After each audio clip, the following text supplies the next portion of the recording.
আগের দিন একটা ভিডিও বানিয়েছিলাম, মনে আছে? যারা যারা আমার ভিডিও দেখেন তারা জানেন যে গান একটা ইন্ডাস্ট্রির পতনের মূল কারণ, সেটা আমি বলেছিলাম আগের দিন একটা ভিডিওতে। মেনলি ওখানে বাংলা ইন্ডাস্ট্রি নিয়ে কথা বলেছিলাম, কিন্তু আজকে তিনটে গানের রিভিউ করবো এবং তিনটে গান শোনার পর আমার মনে হলো যে খালি বাংলার জন্য না, এটা যে কোনো ইন্ডাস্ট্রির জন্য অ্যাপ্লিকেবল, বিশেষ করে এখন হিন্দির জন্য এটা অ্যাপ্লিকেবল হয়ে যাচ্ছে। এবারে তিনটে গান নিয়ে কথা বলবো। বাবলির একটা গান বেরিয়েছে, খেল খেল মে, যেটা অক্ষয় কুমারের নতুন সিনেমা আসছে, আর স্ত্রী 2 এর একটা গান বেরিয়েছে। এই তিনটে গান নিয়ে কথা বলবো। এই তিনটে গান নিজেদের মধ্যে কম্পিটিশন করছে কে কতটা খারাপ। প্রথমে যে গানটা নিয়ে কথা বলবো সেটা হচ্ছে সব থেকে খারাপ, তারপরে যেটা নিয়ে কথা বলবো সেটা আরেকটুখানি খারাপ, আর যেটা 1 নম্বরে আছে সেটা মোটামুটি ভালো, ঠিক আছে। এইভাবে আমি গান তিনটেকে রেখেছি, প্লেসমেন্ট করেছি। তো প্রথমে কথা বলবো খেল খেল মে, অক্ষয় কুমারের যে মুভিটা আসছে, যেটা ডু ইউ নো বলে একটা গান বেরিয়েছে, দিলজিৎ গেয়েছে এবং মিউজিক রিঅ্যারেঞ্জ করেছে আমাদের তনিষ্ক বাগচি।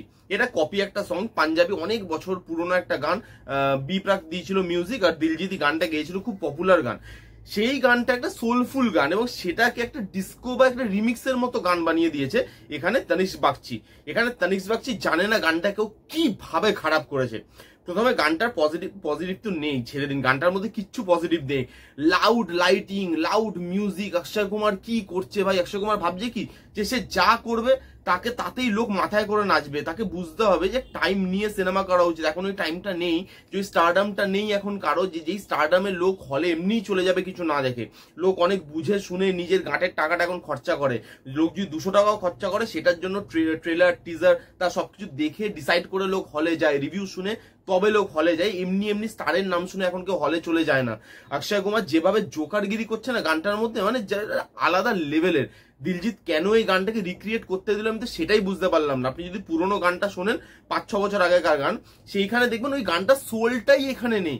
দিলজিৎ যে সোল দিয়ে গেয়েছিল গানটাকে, সেই সোলটাই এর মধ্যে প্রেজেন্ট নেই। এটাকে একটা আলাদাই গান বানিয়ে দিয়েছে। মানে এই গানটা শুনতে শুনতে আমার বারবার মনে হচ্ছিল যে ডু ইউ নো, তুমি কিরকম হেগে ছড়িয়েছো, ডু ইউ নো, তুমি কত বাজে গান বানিয়েছো, ডু ইউ নো, এরকম মনে হচ্ছিল গানটা শুনতে শুনতে। এত জালি এটা গান, কোনো পজিটিভ দিক নেই। সিনেমাটাও জালি সিনেমা হবে। এটা ট্রেলার দেখে, টিজার দেখে, এর যে গানপত্র যেগুলো বেরোচ্ছে সেগুলো দেখে আরামসে বোঝা যায় যে সিনেমাটার মধ্যে দমই নেই।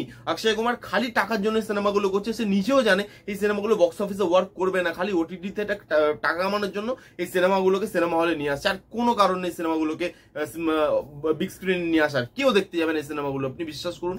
এরপর যে গানটা নিয়ে কথা বলবো সেটা হচ্ছে স্ত্রী 2 এর খুবসুরত বলে গানটা। সেটা মানে সেটাও খুব যে ভালো গান তা নয়, কিন্তু এই ডু ইউ নো গানের থেকে একটু বেটার। সচিন জিগার মিউজিক দিয়েছে, গানটা গেয়েছে হচ্ছে আমাদের বিশাল মিশ্রা। এবার স্ত্রীর যে পুরো অ্যালবামটা আছে, স্ত্রী অ্যালবামের সব থেকে উইক গান হচ্ছে এটা। আজকি রাত যেরকম ধরনের পপুলার, এবং গানটা সত্যি ভালো, গানটা জেনুইনলি ভালো গান, পপুলার হওয়ার মতো গান। আজকে পপুলার হয়েছে বলে গানটা ভালো হয়ে যায় না, বাট গানটা সত্যি ভালো গান। এই গানটা তার মধ্যে উইক গান। এবার এই গানটার মধ্যে না একটা প্রবলেম আছে। এই গানটা যদি আপনি ভিডিও ছাড়া দেখেন, মানে ভিডিও ছাড়া যদি গানটাকে শোনেন, তাহলে এই গানটা আপনার টু সাম এক্সটেন্ট ভালো লাগবে। এবার কেন আমি এটা বলছি সেটা আমি আসছি, যখন নেগেটিভ দিক নিয়ে কথা বলবো সেখানে আমি কথা বলছি। পজিটিভ দিক, গানটা যদি আপনি শুধু শোনেন হেডফোনে ভিডিও ছাড়া, গানটা আপনার ভালো লাগবে। গানের মধ্যে বরুণ ধাবান, শ্রদ্ধা কাপুর আর রাজকুমার রাওয়ের কেমিস্ট্রি ভালো লেগেছে, তার তিনজনকে দেখতে ভালো লেগেছে। মিউজিকটা মোটামুটি ভালো, খারাপ না। একটা রোমান্টিক সং, একটা সোলফুল সং, যেটা মিউজিক অ্যাজ মিউজিক ভালোই লাগছে। আর গানটা গাওয়াও বেশ ভালো হয়েছে। বিশাল মিশ্রা রোমান্টিক গান ভালো গাইতে পারে, আর এখানেও কিন্তু বেশ ভালো সে গাওয়ার চেষ্টা করেছে।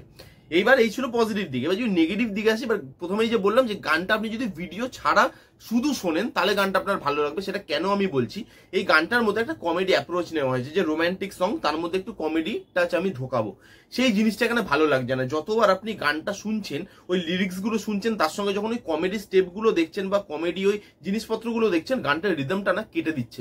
আপনার মনে হচ্ছে এই লাইনের মধ্যে বা এই লিরিক্সের মধ্যে, এই গানের মধ্যে, এই মিউজিকের মধ্যে এই কমেডি পোর্শনটা কি করছে। এটাকে অন্যভাবেও তো ডিজাইন করা যেত, আর সত্যি এটাকে অন্যভাবেই ডিজাইন করা উচিত ছিল।